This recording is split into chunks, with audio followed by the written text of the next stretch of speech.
sveti, siđi nas nas, dođi duše sveti, ljubavi nam daj.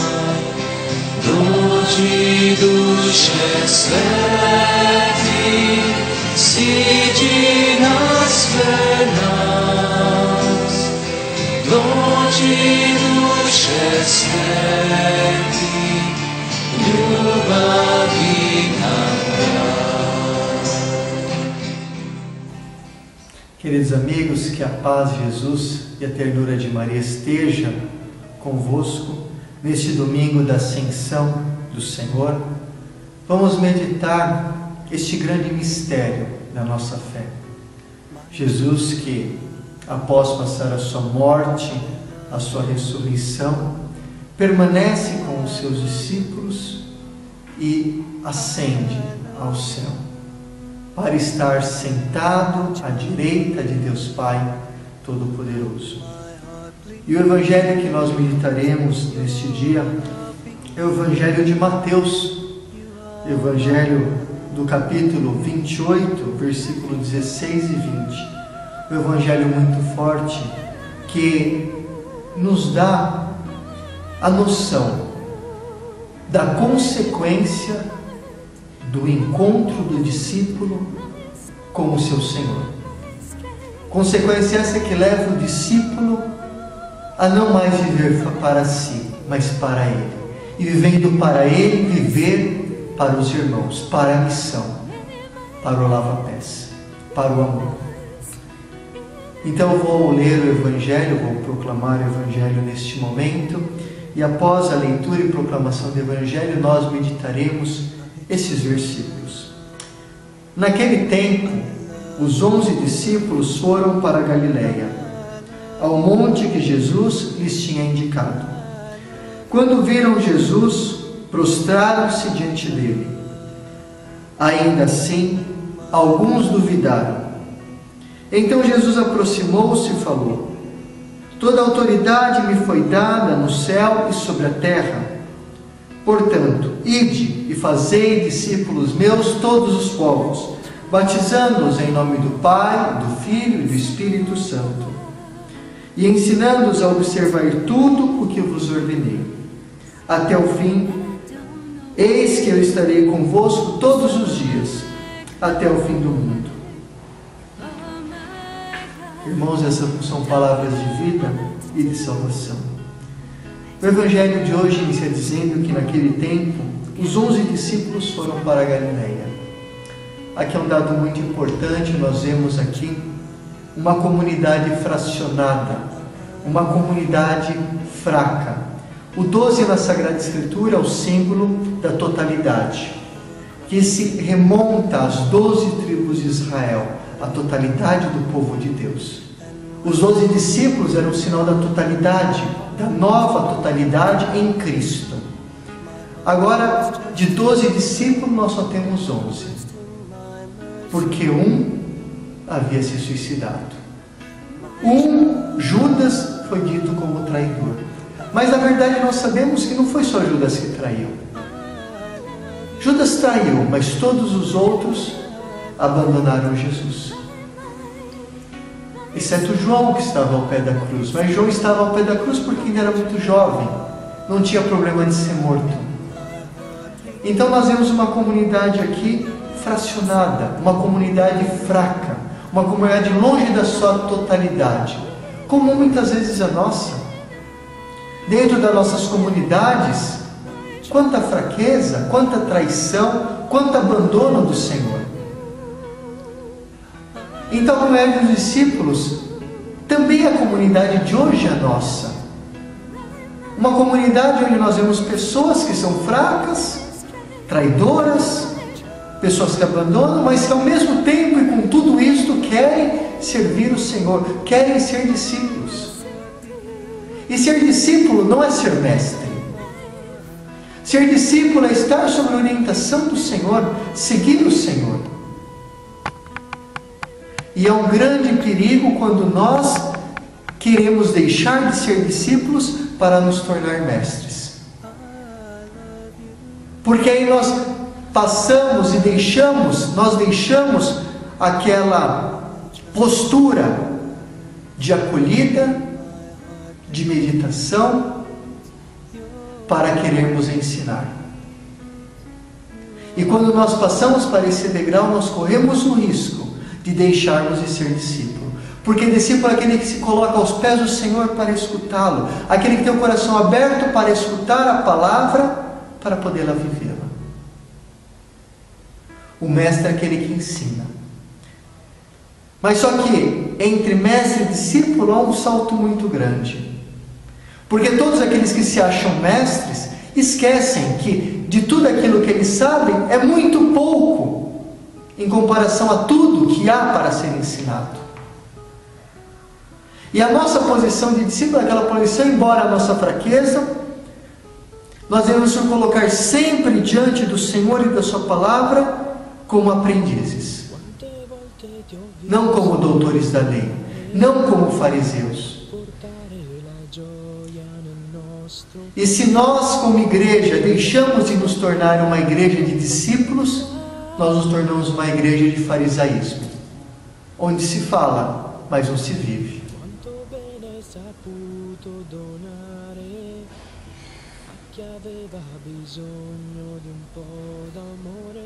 E os discípulos, eles foram ao monte que Jesus lhes tinha indicado. Monte, sinal este de encontro total com o Pai, de encontro total com a divindade, com Ele.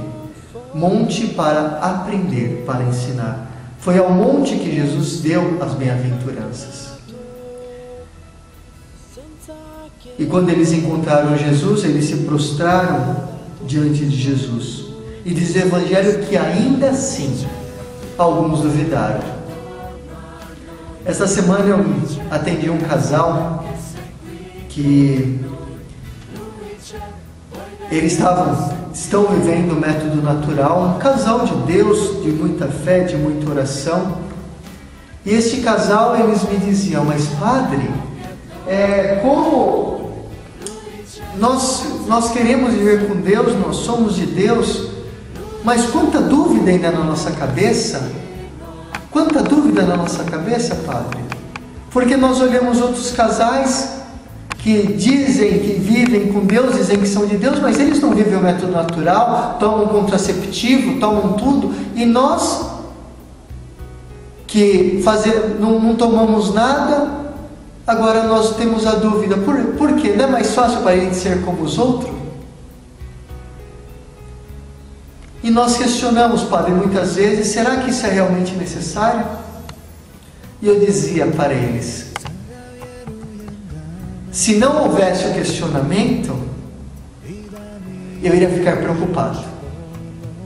Porque é justamente o questionamento que nos mostra que nós somos discípulos que estamos aprendendo, e é o questionamento que nos faz também dar a nossa adesão de fé. Embora eu questione, embora venha tanta coisa na minha cabeça, eu quero fazer este caminho, porque o Senhor me diz por meio da sua igreja que é este o caminho. Ser discípulo significa que nós não teremos dúvidas, dificuldades, questionamentos. Ser discípulo significa que nós estamos a caminho, que nós não chegamos, um dia chegaremos. Um dia chegaremos. E muitas vezes nós chegaremos não neste mundo, mas no outro. Onde lá do outro lado, nós estaremos face a face. Aí cessará todos os questionamentos, todas as dúvidas. E após Jesus ver a dúvida dos seus discípulos, Jesus não nega eles, não diz nenhuma palavra grosseira, não manda eles embora, não diz nada. Jesus os acolhe como eles são, até com as suas dúvidas, com as suas problemáticas. E quando Jesus os acolhe, Jesus diz, toda a autoridade foi me dada nesta terra. Agora aí, de batizar em todas as ações, em nome do Pai, do Filho e do Espírito Santo também. É engraçado que aqui a palavra grega não é autoridade. É poder, exousia, poder. Mas o poder de Deus que é dado a Ele, que Ele dá aos seus discípulos, não é o poder deste mundo. O poder humano da força é o poder do perdão, o poder de amar, o poder de dar a vida. E é esse poder que Jesus dá aos seus discípulos. E Jesus manda esses discípulos com este poder, com esta mansidão, a ir a todos os povos, em todos os lugares, batizando em nome do Pai, do Filho e do Espírito Santo. Manda-os evangelizar e de proclamar a boa nova. E hoje nós nos perguntamos, hoje que nós temos internet, temos televisão, temos rádio, e a igreja incentiva a evangelizarmos em todos os meios, fica a pergunta: será que nós realmente estamos evangelizando? Porque evangelizar não significa entrar nos meios de comunicação de qualquer jeito, como muitos padres vão em programas na televisão e só falam bobeira, falam heresias, televisões católicas que só tem heresia. Isso não é evangelização. Não é evangelização. Como um padre disse, escreveu em um livro, um padre famoso, popstar, que na Eucaristia está o grandioso mistério da ausência de Deus. É um padre herege. É um padre herege. Se você tem que gastar dinheiro comprando livro, compre um livro bom. Compre um livro bom da igreja. Compre o catecismo e leia o catecismo. Compre os documentos da igreja e leia os documentos da igreja. Mas não fique lendo essas porcariazinhas que escrevem por aí, que não tem nada de doutrina. Pelo contrário, se aprende heresia. Quando muito é um livro de autoajuda, mas de catolicidade não se tem nada. Se fala muito em evangelizar e ir, e quer ir de qualquer jeito, esquecendo que o sacerdote ele deve ir com a postura de sacerdote. Como nós estamos longe da evangelização, que pede o Evangelho. O Evangelho nos pede uma evangelização de testemunho, de vivência cristã, não de tantas palavras, não de tantas bobeiras que se fala na televisão e na internet. E hoje está esta crise de evangelização, onde agora estão começando a evangelizar por medo. No ano de 2012 vai acabar o mundo, vai acabar isso, nessa data vai acontecer isso, nessa vai acontecer isso daqui, se dando datas, enquanto só o Pai do céu sabe o dia e a hora da vinda do seu Filho. Quer se evangelizar e colocar o Evangelho, descer Jesus de goela abaixo a todo custo. E o Evangelho se propõe, não se obriga.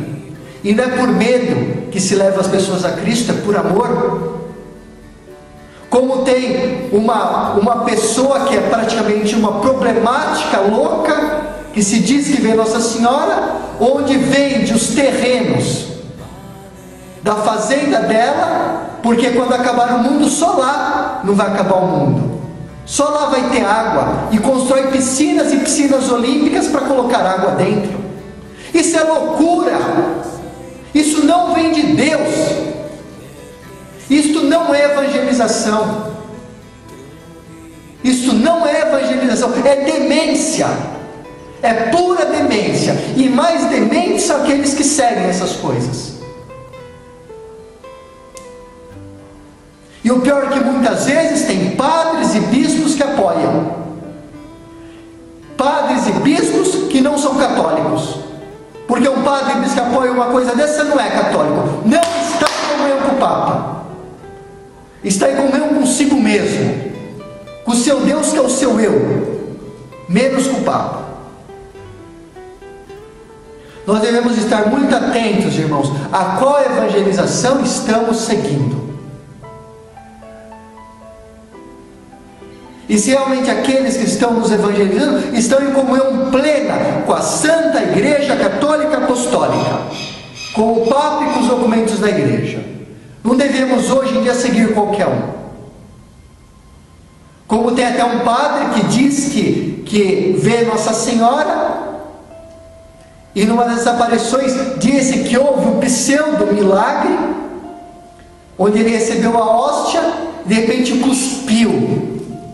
Um monte de sangue saiu da boca dele com um pedaço de carne que caiu. E antes, as pessoas iam cumprimentar, ele nem abriu a boca. Provavelmente um saquinho de sangue estava na boca com um pedaço de carne, de repente fez tudo aquilo. Fez showzinho. Deu show usando o nome de Deus. Isso é loucura. Isso não é católico.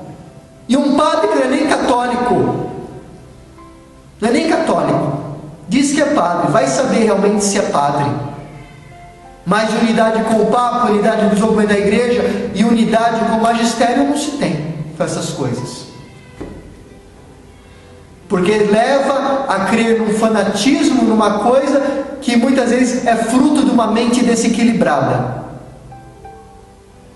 Nós não podemos brincar com as coisas de Deus e com a evangelização. Devemos evangelizar de modo sério e parar com palhaçada. Chega de palhaçada na igreja.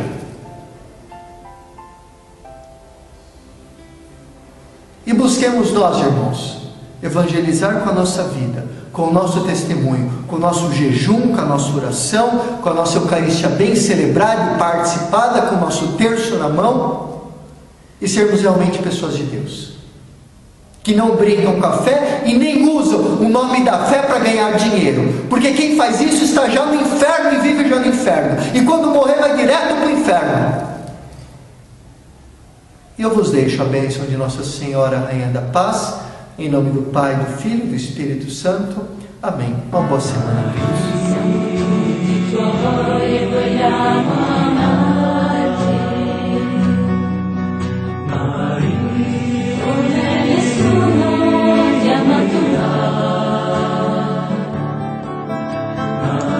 Siamo tutti tuoi.